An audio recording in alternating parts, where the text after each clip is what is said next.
All right, what's up, y'all? You know the old saying, there's two sides to every story? Well, y'all know what happened to Ember Moon, before she got released and what she talked about and went through. And of course, as you see below me here, I've got two sides to the story queued up to play. I'm going to play Ember's side first, which I believe and I trust more. Then I'm going to play Uncle Booker Tom's response to it. And then I'm going to respond to that. So here we go. So if you're on the indies and it was starting to feel like you weren't loving it, you weren't having fun anymore, do you feel like in a way it became full circle after you get signed, that there was a point where you're like, this isn't as fun as I thought it was going to be? Ooh, oh, yes. And okay, we're gonna talk about it. I feel like I need to talk about it just to get it off my chest and to get it out there in the universe, because my last 4 months was just one of those moments that I wasn't having fun anymore, and it started with Shotz being gone and Shotz being drafted. And I remember thinking I was sitting at home and I got a phone call saying, hey, we don't want you to be upset, but Shotzi just got moved to SmackDown and she's debuting with Tegan Knox as a tag team. And I just was sitting there and I was playing D&D, the most beautiful day of my week, and I'm getting this phone call about how Shotzi's been drafted, and I was like, oh my god, I'm so happy for her. And then the tag team thing popped out and I was like, but we're the tag team and we have merch and we're doing fun things and we had just finally gotten into our groove of the banter, and it was just but they're like, don't worry, we have stuff for you. And I was like, okay, cool. And I remember going to Hunter, and Hunter was just like, I have no clue what's happening, we'll figure it out together. And that was so much of what I needed at that time, because no one really knew what was happening. Bailey had gotten injured, and I know Shotzi and Tegan were going to do dark matches for a tryout anyway, and they were like, well, we already have these girls here, let's throw them out there. But the problem I had was kind of some of the newer writers were coming from Raw, coming from SmackDown, we had no idea you and Shotzi were a tag team. And just sitting there, and just a lot of WWE backstage is having to play the game of oh yeah, man, it's cool, we get it, we're down here at NXT. It wasn't like we were front page of .com or anything when we won the titles, but that's fine. Yes, and you're just having to I guess eat the shit sandwich and smile with shit in your teeth a lot of the times, because it's all about not making waves. And it's just okay, yeah, it's fun, cool, yeah, I bet you didn't know we were a tag team, look at Shop, look at this, and it's just okay, cool. And it was me and Hunter and the head writer at the time, we had all came up with, we're gonna do a heel turn for me, because that's something new, that's something different. And during this process, we wanted to do a losing streak, or at least that was my thought, is let me do the losing streak. I see all these new faces coming through here. Part of my job at NXT was to help new talent on TV, which I get that. I've been around for a very long time, and I've been doing this 16, 17 years at this point in time, Yeah. And it was and I love this business so much that I didn't mind. I was like, hey, let me go on a losing streak, let me get super frustrated, and let me turn, right? Yeah. And I remember, okay, this is a great idea, we got ABCDF, we're going to do your first feud with this person or this person, and then the first match happens, and then I'm off TV for 4 weeks. All right, let's stop there just for a second. Now, you notice how she said the shit sandwich with shit in your teeth. And basically every wrestler who's there has probably eaten the shit sandwich. And I think the shit sandwich is basically the top of whack-ass wrestling entertainment's menu. But of course, if you eat enough shit and you kiss enough ass, you eventually become a star. Of course, if you're friends with Triple Bitch and the McMahons. But in this case, you have a hardworking wrestler, a black woman, who's eating the shit sandwich, working and continuing to work hard, and not about making waves. That means you can't speak up, you can't speak your mind, or you're out the door. That's basically what that means. It's either kiss ass or you're kicked to the curb. And then I'm like, okay. They're like, don't worry, we got this. Then like Hunter disappeared. And then I was supposed to do a match with Saray. Heart issue. Right. And I ended up getting a rash on my arm, and I had an allergic reaction to something that they thought was something else, so they pulled me from the match. And I was like, okay, cool, whatever, that's fine. All right, we're going to keep trucking. They're like, hey, we'll do this match next week. And then another 3 weeks later, they're like, hey, we're going to do this match. That match gets pulled from TV, and then, you know, one of the head coaches goes, hey, will you do me a favor and work 205 Live with Cora Jade? We really like her. She's a sweet girl. We really think this would be a fun match. You two are in the main event of 205. And I was like, okay, cool. That sounds great. Like, I'm never going to say no to having a match on TV, regardless of where it's airing or whatever like that. Me and Cora go out there and we have just a fun banger of a match. And they're like, yeah, you guys, and they go, you're turning in this match, but we want to make it subtle, right? So they kind of turn me, but they don't. And then there was like a lot of, I don't know, confusion on what was supposed to happen. And then some kind of way, I remember going online to be like, did Ember turn heel? Did she? And like that, I was like, I don't know if I turned heel or not, you know. And then off TV for 3 weeks, and I have the match with Mandy, and they're like, we're finally pulling the trigger on this. And I get a note that week saying, hey, in 2 weeks, we need you to dye your hair fire colored again. We need you to get the red contacts. You're going back to the old Ember Moon character.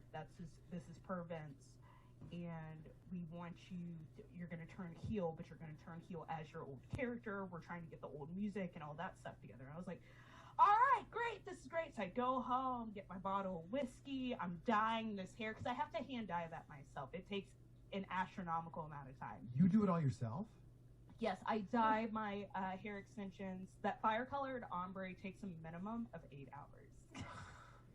Oh my gosh. It is extremely tedious, and like, mind you, during COVID, my dye supplier actually shut down, so I'm having to find different colors, and I'm spending a fortune on this hair. And 2 weeks later, I show up to TV. I'm like super motivated. I'm happy, and I'm like, okay, it's finally looking up for me. You know, just wait it out.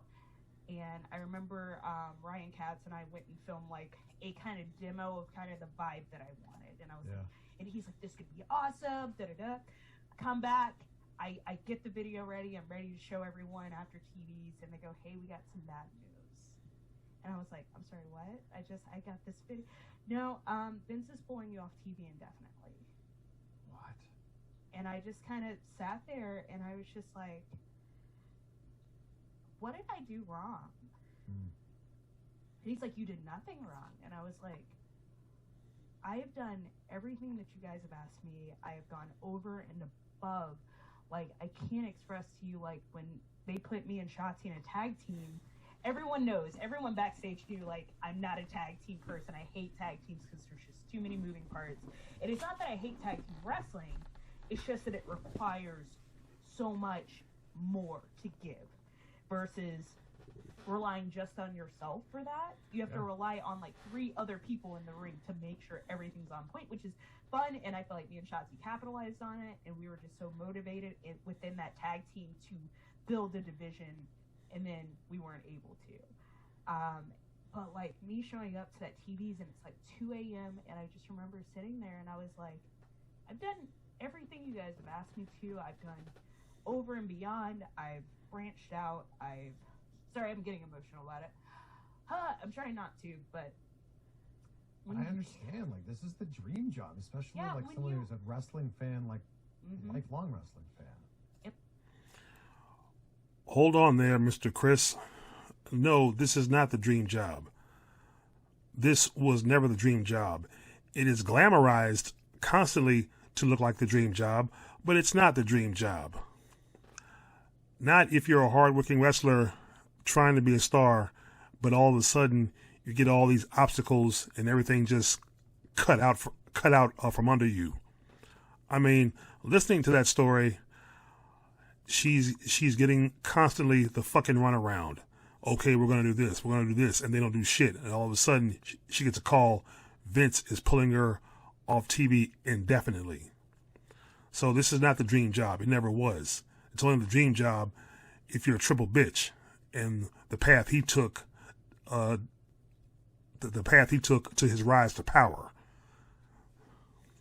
No, this is basically the bullshit job. That's not working hard and being rewarded, having your faith rewarded with, a push and stardom that you actually earned. And when you care about something and you care about this business so much more, not just for yourself, but for everyone involved, it hurts so much more because for so many years I've been not about myself, if that makes sense. I've been for the match, for the other people, and to be told that I have done nothing wrong and I was taken off TV for doing absolutely nothing wrong, it hurt so bad because I was so happy walking into work.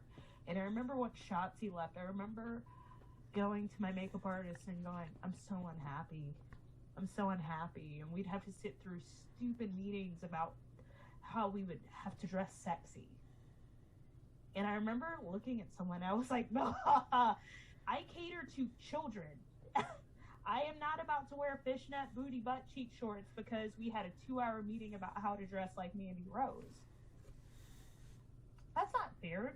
Not everyone is going to be Mandy. Mandy is absolutely phenomenal and she is an amazing person, but not everyone is Mandy Rose. And that's like, I started seeing this downslope as soon as Hunter was gone. And like for the first little bit, we didn't know why he was gone.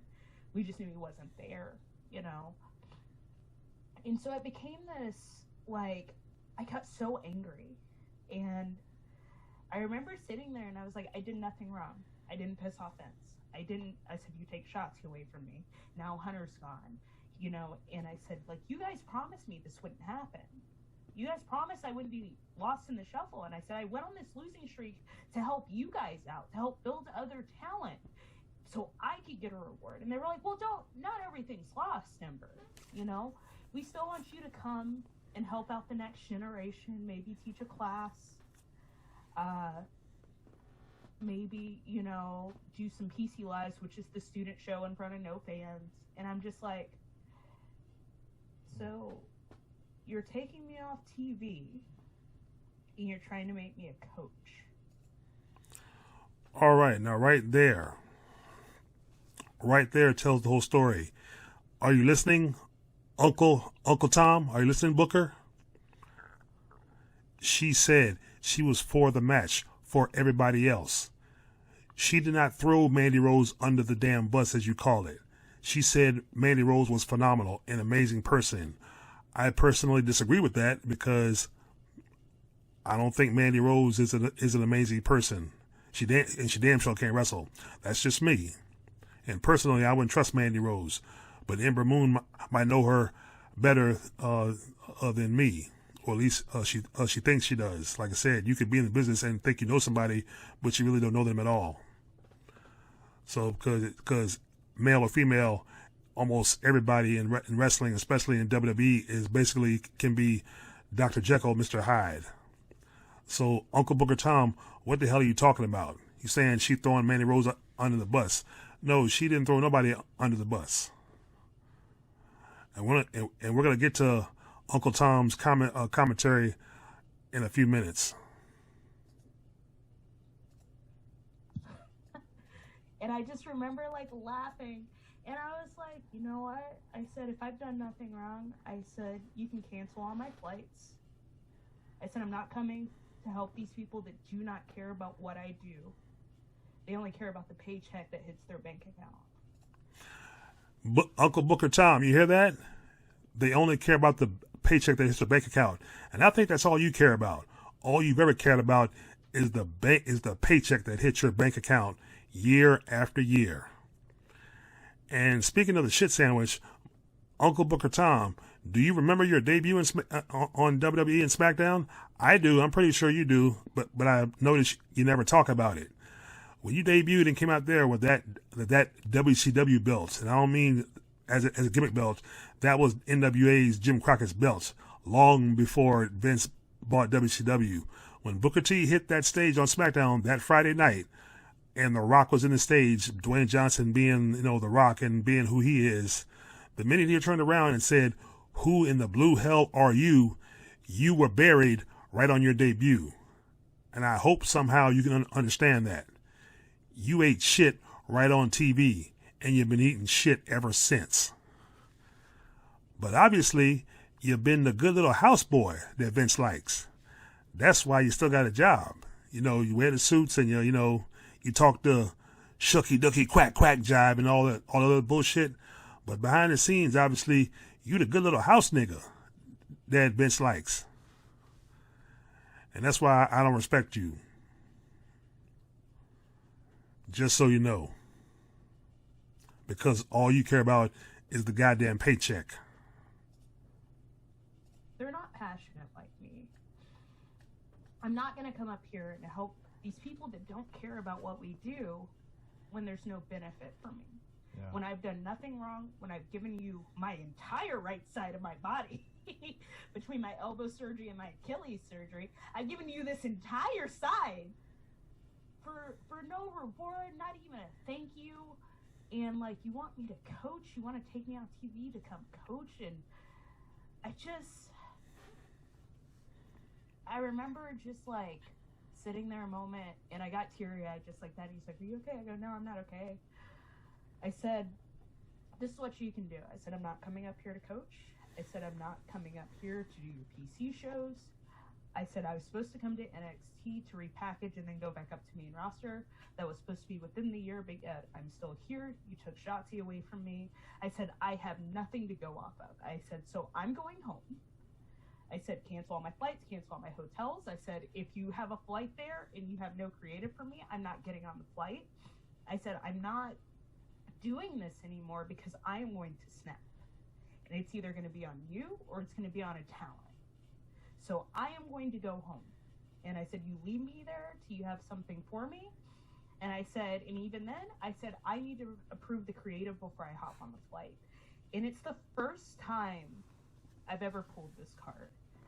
And I remember thinking, I think I just quit. The entire time I was like, "Oh, buddy, for 3 months you've been saying yeah, I think I'm going to quit today. Yeah, I'm going to quit today." And then I actually did, I think. And I remember just kind of getting real small and quiet, and I was yelling. I was yelling because I was so angry. And I remember one of my last promos that I ever cut on the indies just kind of flashed in my head is that well, I hope I don't come back here, but if I do, we all know it's because of my mouth. Yeah. And I remember that flashing in my head, and I just kind of laughed to myself, and I was kind of crying, and I had gotten a couple the worst part about this is that on some level, I knew that I was leaving. I had already gone and bought an extra bag and kept it in the locker room so I could pack all my stuff and leave. It had been there for a month, and I was just I'm so unhappy. I see where this is going between the booty butt cheek shorts meeting and them telling girls to alter their gear to make it more revealing, and some people were very uncomfortable with that, and they were like, "Nope, this is what they want, you got to do it." It didn't matter how that person felt, and I was like, this isn't what I signed up for anymore. This isn't about the wrestling. This isn't about the art that we create in the ring. This is turning into everything that I left on Raw and SmackDown. And you could just see it. The pity parties started forming in the locker rooms, and the jealousy and the cattiness. Well, why is this person on TV? And why is she can't do this? And da-da-da. And I just was sitting there, and I was just like, I'm an adult. I can't deal with this high school bullshit. And I'd be like, "Guys, it's okay," and I'd be that locker room leader, because if I didn't, it would just go into the negative zone, and no one would be able to have any type of positivity, and everyone would hate the job that we have all worked so hard to do. So if you're on the... All right, so we've heard her side, which is basically the positive side. you know, she says everybody works so hard. To all the future wrestlers, all the future wannabe WWE superstars who apply for NXT tryout, make sure you watch this interview. Make sure you watch this interview, and I'm talking about male and female, and ask yourself, is this really worth it? Because this is what you're up against, and this is what's in the future for you. If you're just want to work hard to earn it, but you don't kiss ass, and you can't speak up because you'll be out the door. Now, we're going to hear Uncle Booker Tom's side of it, his response. Actually, hey, so what did you think about all the stuff that Ember Rose had to say, or Ember Moon? I'm sorry, Athena now. Yeah. Over the weekend, she did an interview with our buddy Chris Van Vliet, and had a lot of she said a lot. By the way, I encourage everybody to go watch the full interview. I think it was like an hour and a half. If you have the time, sit down and do it. A lot of cool stories, a lot of interesting insight to her. Because when I came into reality wrestling, she was already gone, so I never really got to know Athena too well. She came into a couple shows for us, so I enjoyed learning about her. But she had some comments that caught the eye, right, of a lot of people. Yeah. Some about her creative choices, some about the way they request them to dress, and things of that nature. I mean, what stuck out to you? Oh man, just everything stuck out to me as far as the interview goes. Just because Ember Moon, Athena, she's trouble to me. She came to my wrestling school, and then when I listen to certain parts of it, I go, I don't know. I'm one of those type of people. When I leave a company, I try to leave all those stories behind. Try not to think about the negative part of it or anything like that. But one thing I do know is Athena was given an opportunity in WWE after trying on several occasions. Didn't make it. Then finally, she had the right stuff, and they brought her in. Athena was doing really, really well, and then she tore her Achilles. Achilles, yeah. And that right there is a really, really bad injury to come back from. But she definitely, weathered it and came back from it. Seemed like stronger, perhaps than before.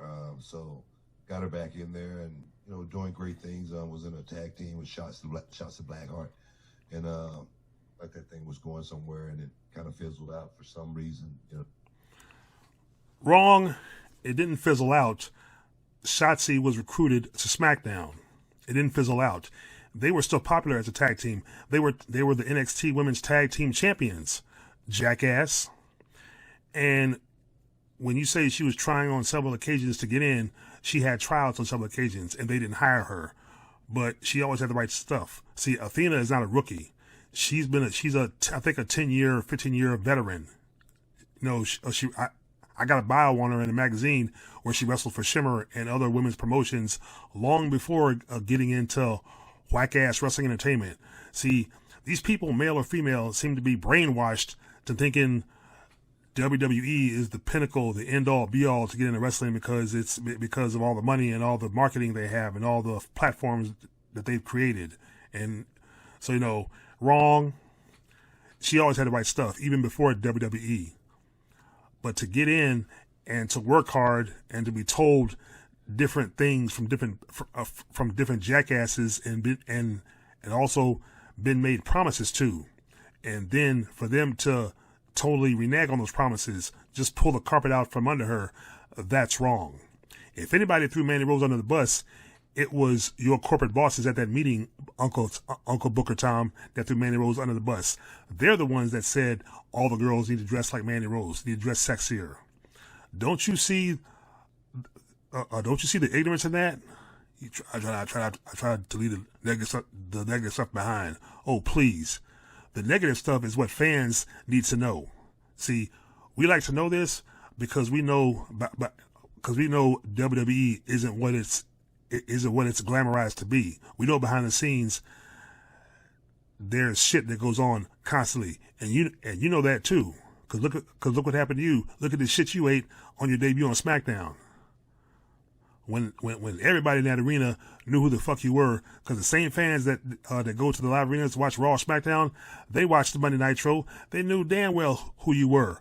But for that whole scenario on your debut to play out like it did, you got buried on your debut and didn't even know it. Just no respect. Basically, you got spit in your face on the first night on the job. That's what you need to realize, Uncle Booker Tom. But nope, like I said, became the perfect little house nigga. That's why you got your job. Yes, massa. Yes, sir, massa. I mean, you might as well, instead of wrestling trunks, you might as well have just put on a suit with a towel over it and call yourself Booker the Butler. Now that'd have been a great gimmick for you, Booker the Butler. Shots he got paired with somebody else. I'm sure that made Athena feel a certain way. But there again, when we're talking about insider, information, that happened in meetings and stuff like that, I'm not a big fan of going out and talking about what happened in meetings. Even Well, you should become a fan of talking out and speaking out what happens in those meetings, so future stars and athletes will get an insight, a taste of what they're up against, and how whack-ass wrestling entertainment really works. See, you owe it to future stars that come behind you to know that information. That's vital information they need to know. That's a need-to-know basis for everybody. So, Ember Moon, kudos to you for speaking out. Uncle Booker Tom, as I said before, you continue to serve your slave masters well. in TNA when I was there, I don't think I ever talked about what happened in meetings. And I've had a lot of meetings where I was hot about a lot of things, but I just always have tried to keep it business because I never know what I'm going to have to turn to.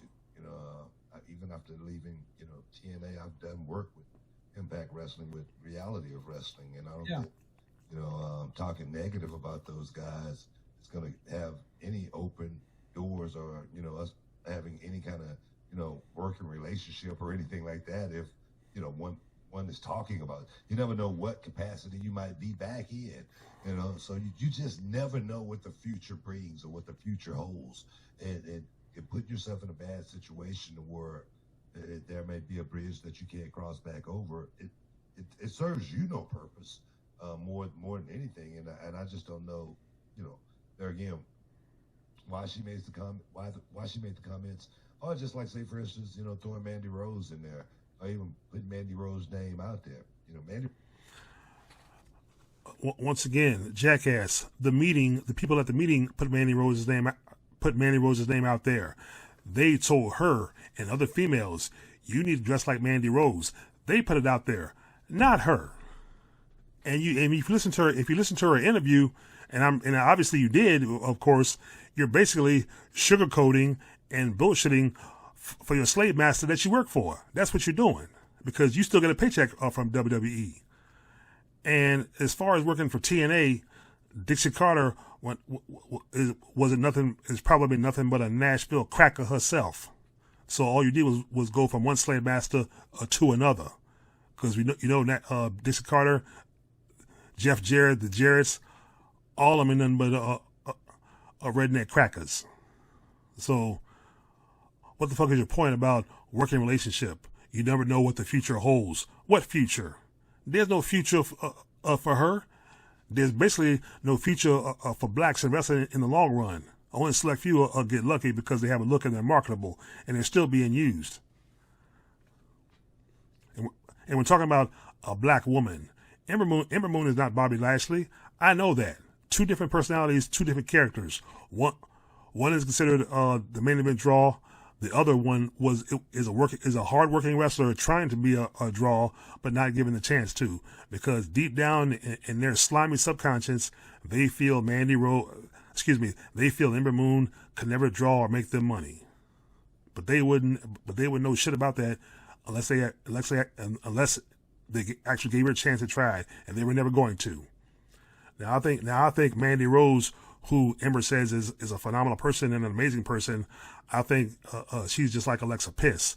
I think she slipped around, with the right performance center officials to get to where she is. Yes, she's back in NXT, but for her to be used as an example in a meeting, somebody or everybody in that backstage area, corporate wise anyway, are probably been up in that shit, just like Alexa Piss. Once again, her, Alexa Piss, any one of them, dime a dozen. The hoes that will sleep, that will sleep with anybody to get to the top. But once again, it'll get you there, but it won't keep you there. Rose might like the way she go out and dress. She might like the role that she's playing. You know what I mean? It might benefit her very, very well too. Yeah, you got that right. It does benefit her very, very well. It benefited Alexa Piss well too, and I'm pretty sure it benefited Kelly. It benefited the Bella Skanks. Play that role. So at the end of the day, everybody is going to have a role, okay? Whether you want to take your role a little bit further than the next person, that's up for debate. And I mean, that's up for, for chance, whatever. But the way he says that shit, that's almost like a metaphor for how far are you willing to go to get famous? Meaning, how much pussy are you willing to give up? Which is probably what a lot of them did. Not just Alexa Piss, not just Mandy Rose, but others too. I'm talking about the ones who can't wrestle. Those are the ones those are the ones with all the looks they get the spotlight, while hard-working women like Ember Moon, like Shotzi, like others, Ruby Soho, who was released in AEW, Maya Yim, who's a 15-year vet, released and now back with Impact. See, those are the chosen select few who can wrestle, but will never be main eventers. Only reason Charlotte Flair is a main eventer is because of who Daddy is. Only reason Becky Lynch is a main eventer is because of, they say that she changed the script. But I kind of wonder, at least to me anyway. I do know if it's something that the company wants, and it's something that they're talking about inside the company, I don't think it's something that they wanted anybody outside of that meeting to actually know about.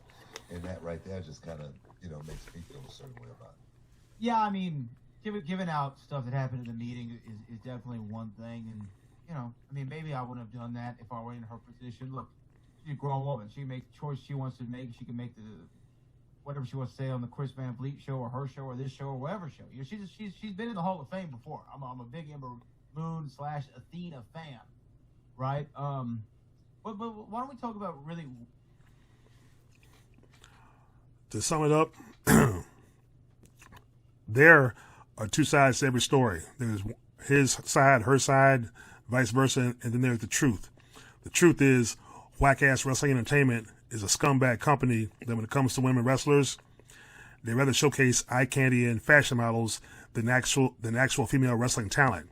Back in the 80s, they did showcase actual female wrestling talent. You had, I forget some of the names now, but Fabulous Moolah comes to mind, and others. You had Bull Nakano, Luna Vachon, and you had others. But now, ever since the Attitude Era, and ever since the debut of Miss DUI Manslaughter, Tammy Sitch, the era of the Diva was born, and of course Miss Elizabeth. Both couldn't wrestle, but they looked good on the camera and looked good coming to the ring in nice, skimpy, revealing outfits, whether it be the chest area, the butt, etc., etc. But I don't think that should apply to women wrestlers, especially women wrestlers who have talent, because if you notice, half the diva skanks that have come through WWE have used it as a stepping stone to get to the movies, Hollywood, or to get to other TV show platforms on MTV. Look at Eva Marie. Remember her? All Red Everything, been there twice. And the second time around for her, it wasn't any better. She debuted with she didn't debut, but she came back alongside with debut Dewdrop. And of course, she got released again because it was the same shit all over again. it was supposed to be evolution. No, it was evolution, and now she's long gone. Hopefully, never to return again. But let me know what y'all think. Leave your thoughts and comments. Like, share, and subscribe. Peace.